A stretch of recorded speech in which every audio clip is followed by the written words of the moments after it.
las 15 horas, en acto solemne, el ciudadano presidente de la República, doctor Rafael Caldera, con la presencia del excelentísimo señor doctor Misael Pastrana Borrero, presidente de la República de Colombia e invitado de honor a los actos del sesquicentenario, declara inaugurado el monumento a la batalla naval de Maracaibo y Parque de la Marina, como recuerdo imperecedero que Venezuela tributa a los hombres que ofrendaron su vida para darnos independencia y libertad. Firmado, doctor Rafael Caldera, presidente de Venezuela. Doctor Misael Pastrana Borrero, presidente de Colombia. ¡Ahí crees! 73, años 164 de la independencia y 115 de la federación. Cúmplase, R. Caldera. Excelentísimo señor presidente de Venezuela, doctor Rafael Caldera, dignísima señora de Caldera, conciudadanos de Venezuela y de Colombia, cuna de los héroes,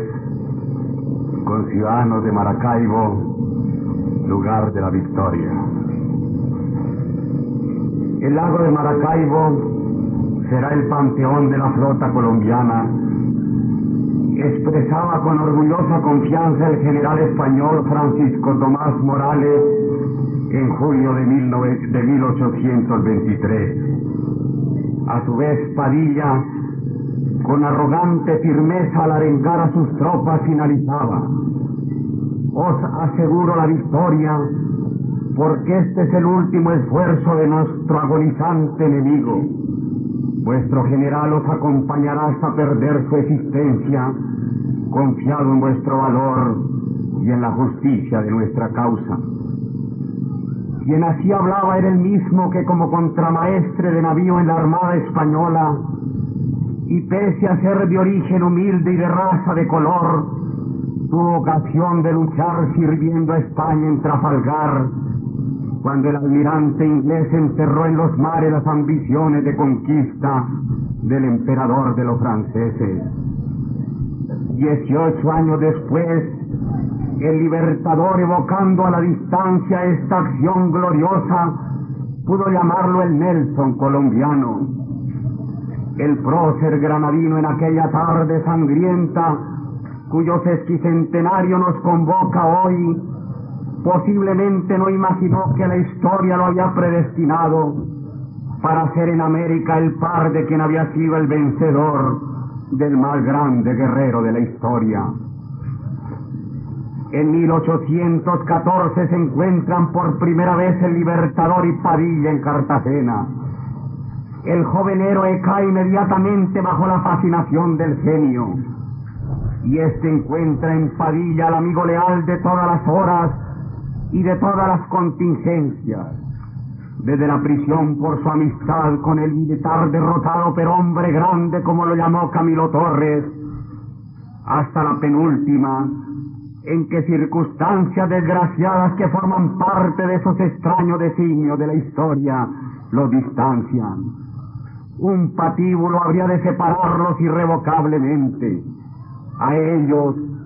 hechos a imagen de la misma aventura, y que combatieron en todo momento en la misma frontera de la libertad. Juntos se comprometen en la campaña electoral en los barrios populares de Cartagena, enfrentados a los llamados aristócratas, que eran los enemigos a la vez de Bolívar y de Padilla. Ya desde entonces Padilla se configuró como demócrata insobornable y se constituyó en paradigma del profundo sentido social, como los fundadores de nuestras repúblicas concedían el hálito de la independencia y premiaban la virtud y los mezquinos egoísmos de clases. El mulato de Riohacha completaba con Bolívar y Santander los vigorosos pilares sobre los cuales descansaba la suerte de las armas de Colombia. Una sucesión de sitios que forman parte esencial de la crónica emancipadora está vinculada a la leyenda creciente de su valor nobilísimo. Tolú, Pasacaballos, la bahía de Cartagena durante el sitio de la que ya había entonces conquistado el sublime nombre de ciudad heroica, luego la triste ruta del destierro para reconstruir en el extranjero las legiones de la libertad. Y sigue la victoria coronando las sienes del guerrero. Ocumare, Carúpano, Angostura son hitos memorables en la trayectoria del entonces capitán de fragata, solo interrumpida por una intervención, cuando Piare encendía la peligrosa hoguera de una contienda de razas,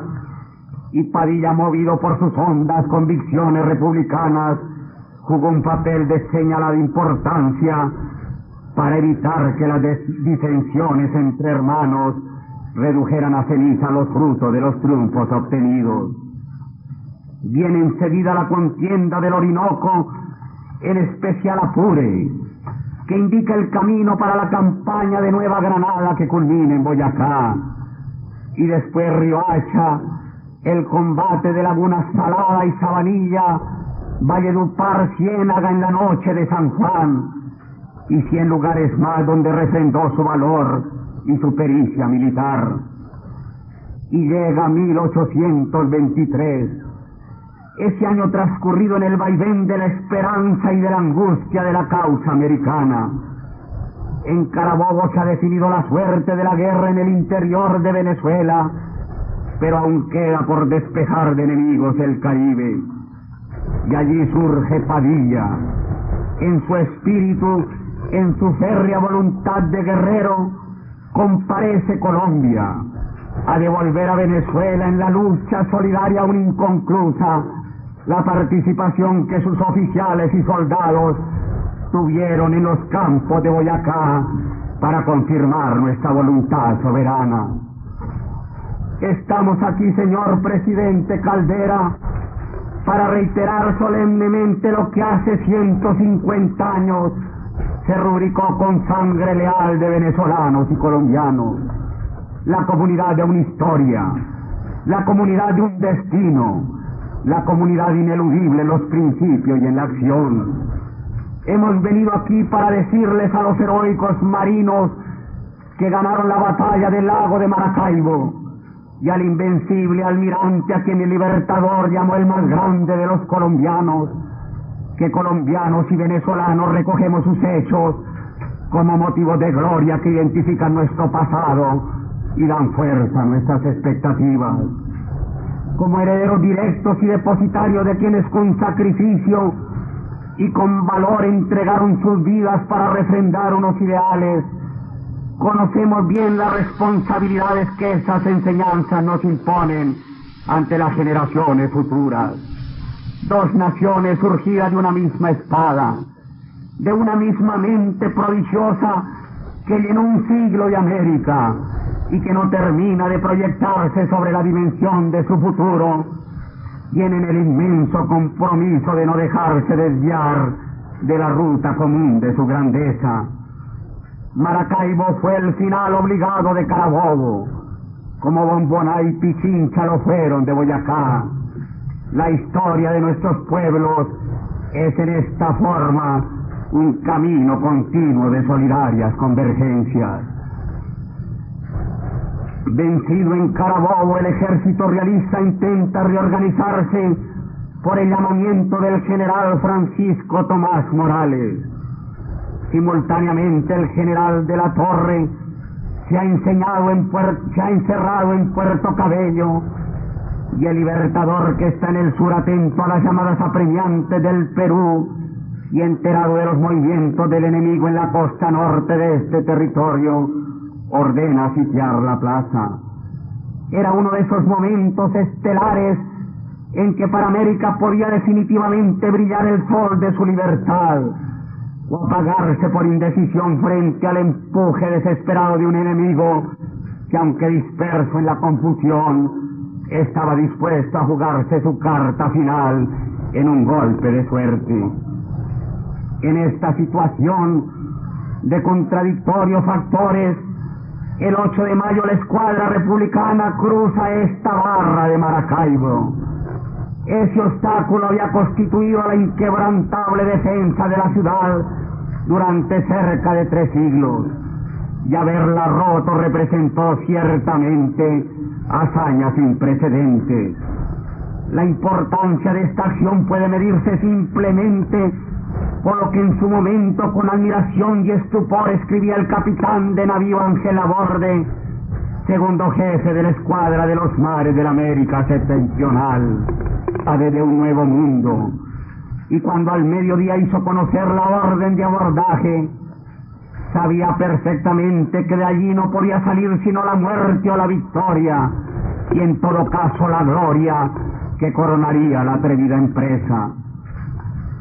En aquella fecha cumplía 40 años el Libertador. El mayor homenaje que podía recibir, como lo quiso Padilla al buscar esa comprometedora coincidencia, fue el parte de triunfo al rendido que mereció para su comandante y para todos los que aquí combatieron el título de benemérito de la patria y la condecoración de la estrella de los libertadores. Las consecuencias de este combate fueron definitivas. Ya lo había dicho Bolívar: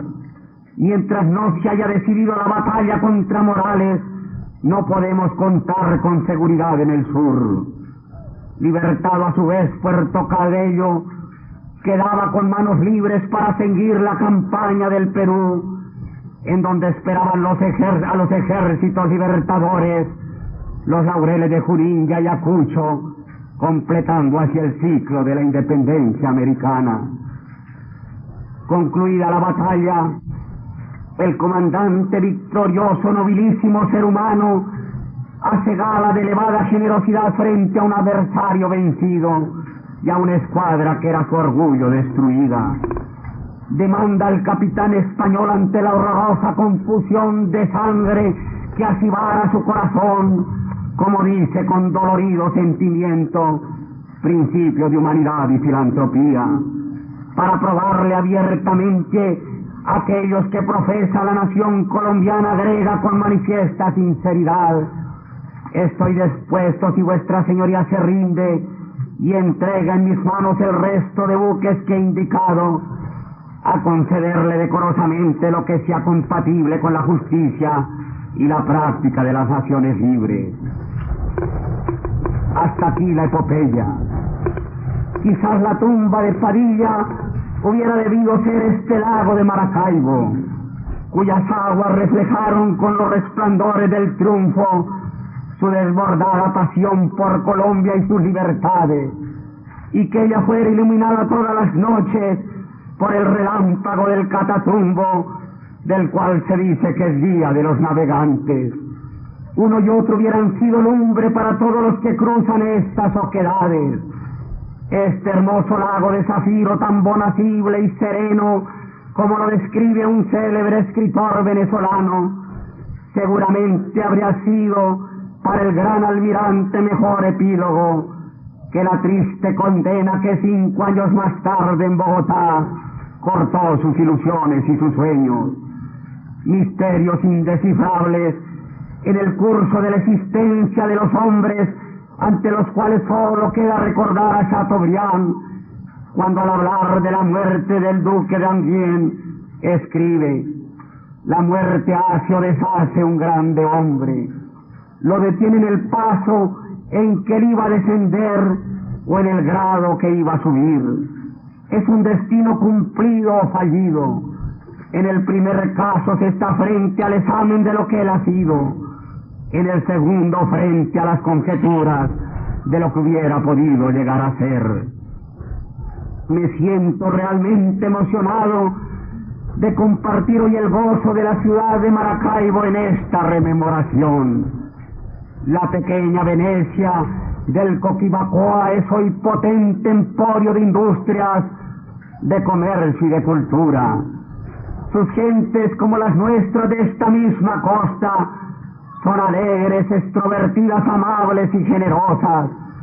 sanas de mente y espíritu. 4 siglos de historia de honor, de historia de aventuras y de historia de leyendas, hacen de esta ciudad auténtico milagro que con razón llena de orgullo a todos los venezolanos y a todos los americanos. Permítanme ustedes que haga una evocación que no es extraña al momento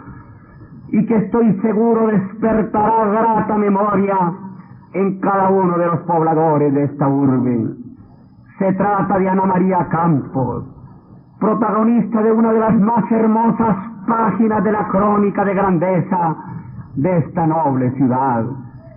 Ella es símbolo permanentemente vivo del alma intuitiva de la mujer americana.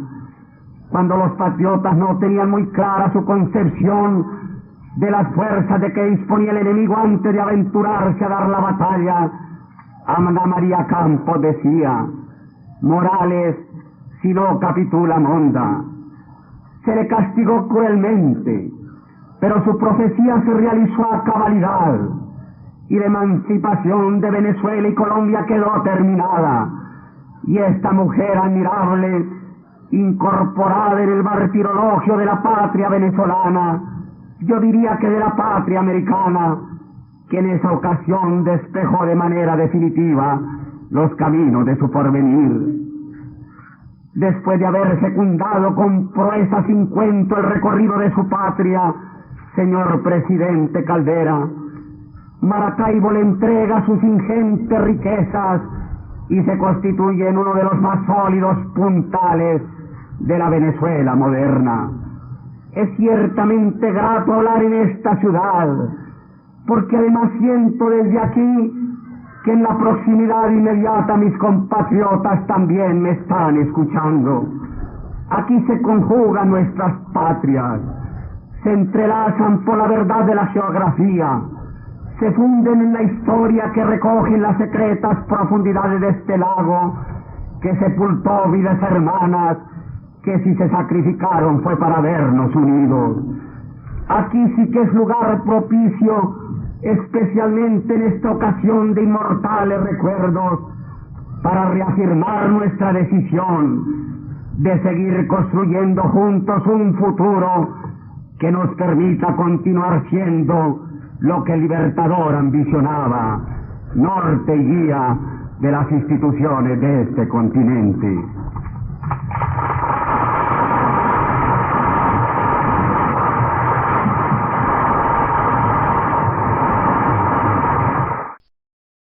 Palabras del ciudadano presidente de la República de Venezuela.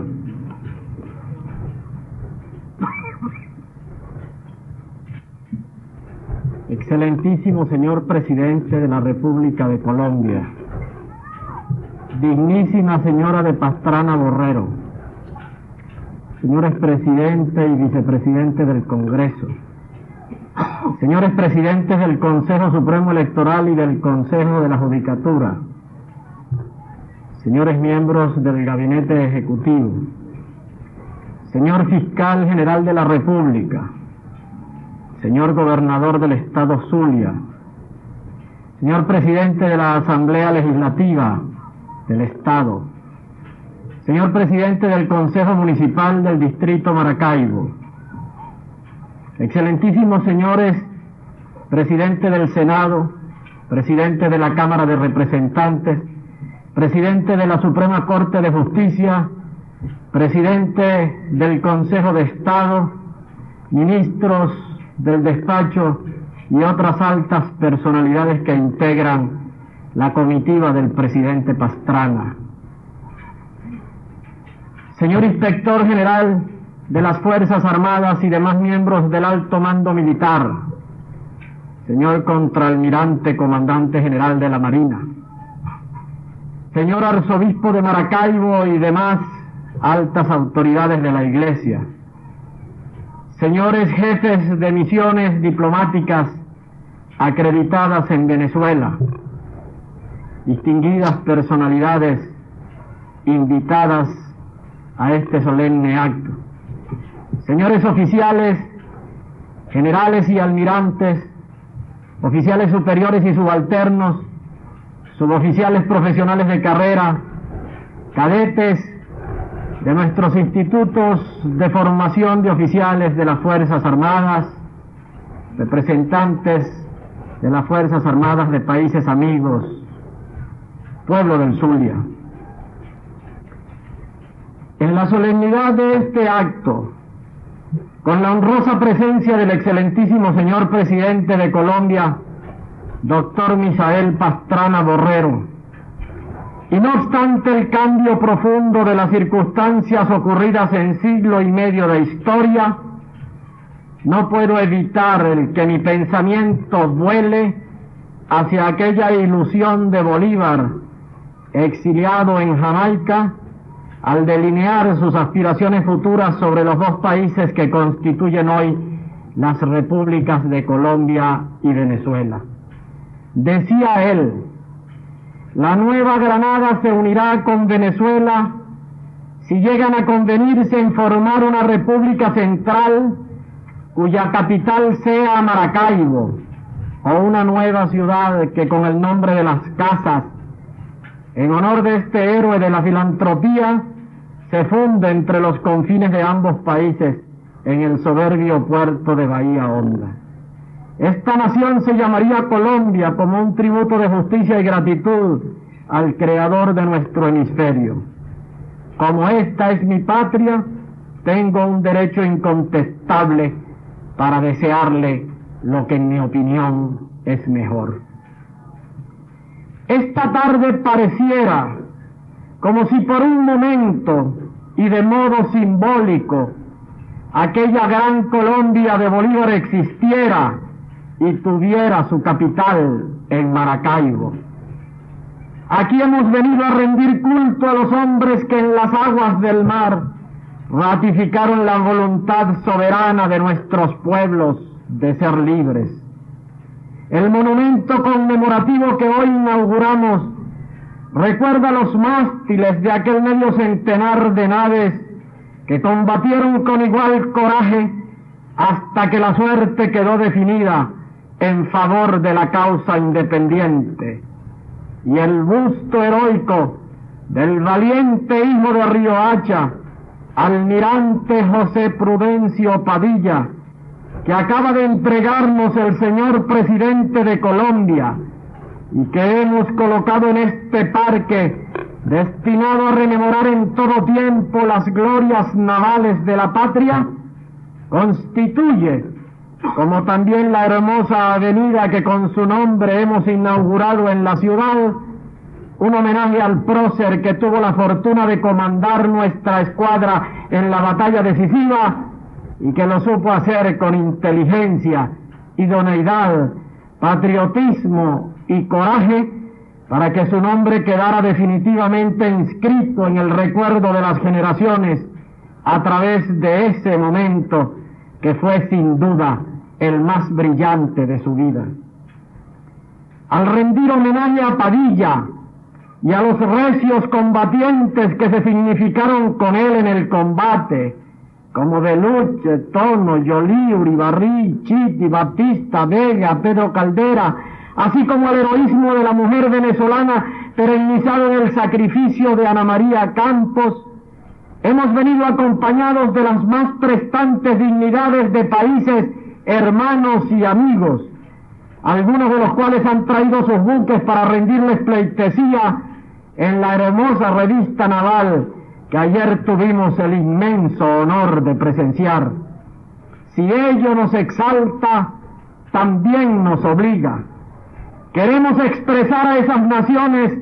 nuestro reconocimiento por haber dispuesto que autoridades,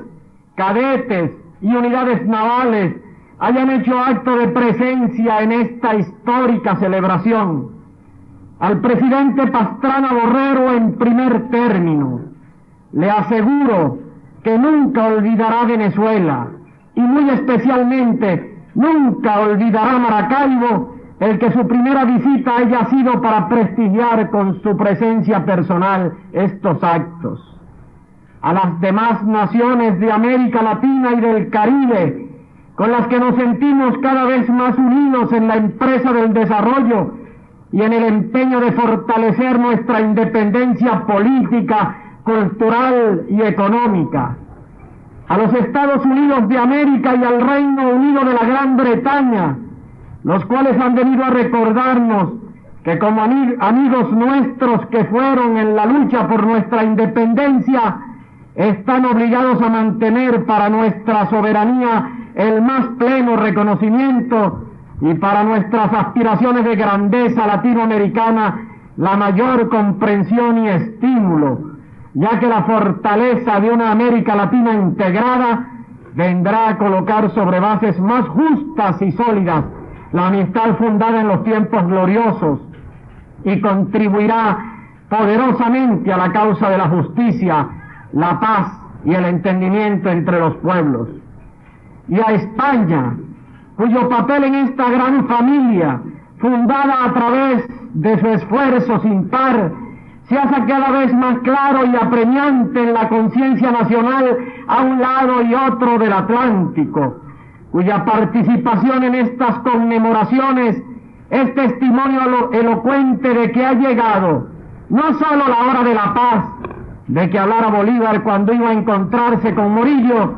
sino la hora de la suma de esfuerzos, de la conjugación de propósitos y de la realización de objetivos comunes. La victoria naval de Maracaibo fue saludada con inmenso júbilo por el pueblo del Zulia y a poco se fue reconociendo su trascendencia continental. Bolívar estuvo pendiente del curso de los acontecimientos en esta región. Todavía en vigencia el armisticio concertado en Trujillo, había escrito a Montilla en enero de 1821, si fuere necesario sufrir aún las hostilidades, no debemos perder un momento sobre Maracaibo, porque es lo único que realmente nos es de necesidad.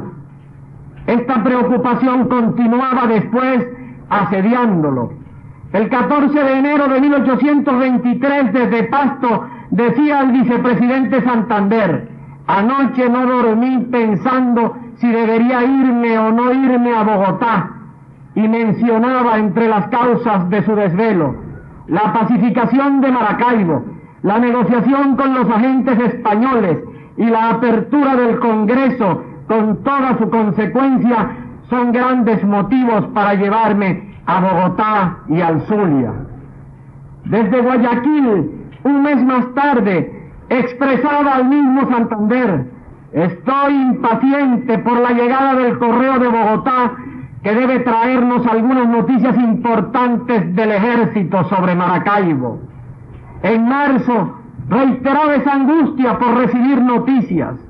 En mayo, decía Sucre: se espera pronto la caída de Puerto Cabello y la destrucción de Morales, que está aún en Maracaibo. El 14 de junio, desde Babahoyo, ordenaba a Santander: no debemos dejar a Maracaibo en poder de los españoles, y por lo mismo debemos hacer un gran esfuerzo para tomarlo o sitiar la ciudad, por lo menos. Desde Lima, el 5 de septiembre, comentaba las noticias confusas que le llegaban sobre la batalla naval, y por fin fue el 10 de octubre cuando pudo desahogar su satisfacción por el triunfo, manifestando a Santander: ayer recibí una correspondencia de Bogotá y de Panamá, por la que sé el combate marítimo del 24 de julio, la capitulación propuesta por Morales y la ocupación de Maracaibo por Manrique el 5 de agosto. Doy a usted la enhorabuena como principal interesado de estos sucesos. El mismo espíritu de generosa disposición a reconocer el esfuerzo de sus colaboradores se muestra en la felicitación a Montilla por el buen resultado de la campaña. Tuvo tanta significación lo ocurrido el 24 de julio de 1823 que las fuerzas navales, tanto de Colombia como de Venezuela, han adoptado la fecha para celebrar cada año su día. No deja de tener significación insospechada el que en cada natalicio de Simón Bolívar celebren simultáneamente el Día de la Marina las dos primeras repúblicas que le dieron la libertad. Al disponer esta conmemoración sesquicentenaria, nos pareció oportuno declarar a 1973 como el año de nuestra reafirmación marítima, tal como en el sesquicentenario de la gloriosa batalla de Carabobo declaramos a 1971 año de exaltación del Ejército Nacional.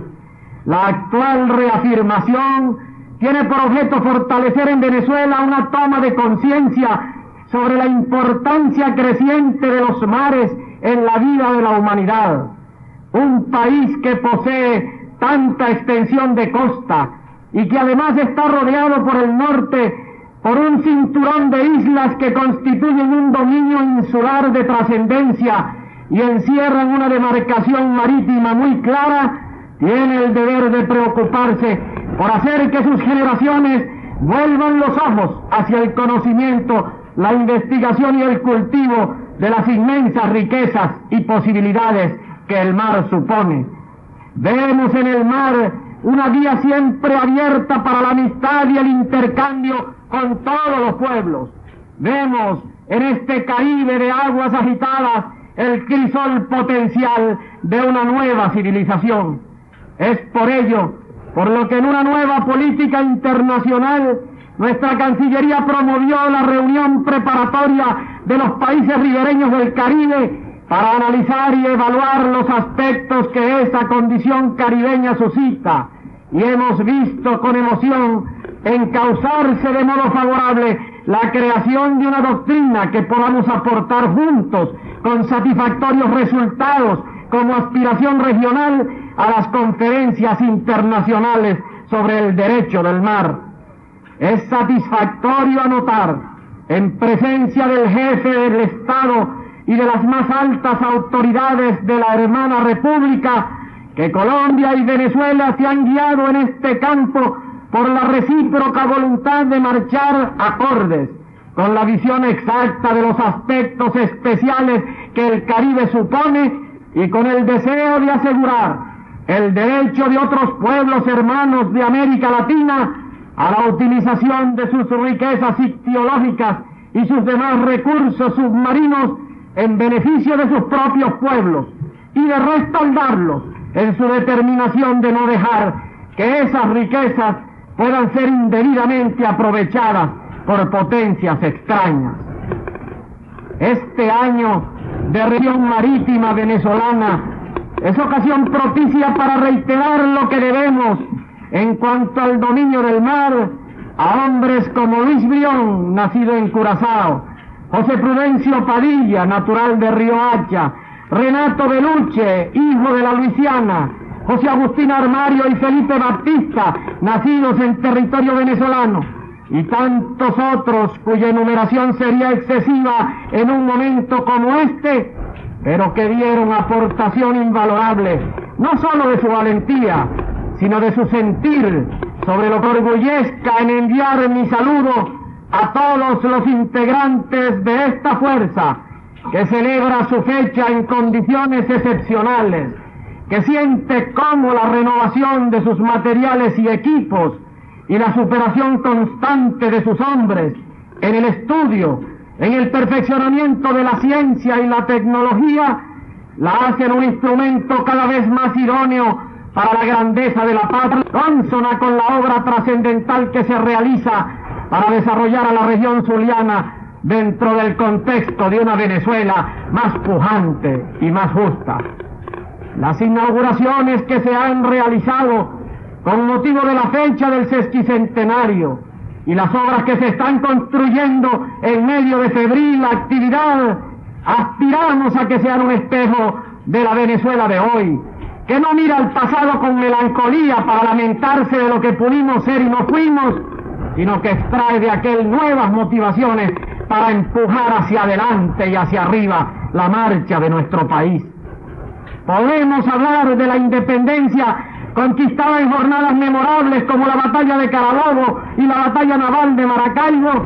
porque estamos realizando una acción decidida en pro de la afirmación soberana de nuestros derechos sobre nuestros recursos naturales.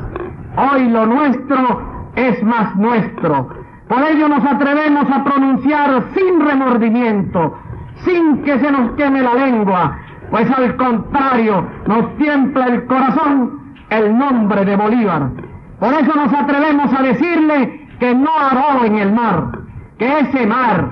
que él también conquistó porque fue bajo su inspiración y su guía como se realizaron todas las jornadas memorables de la independencia,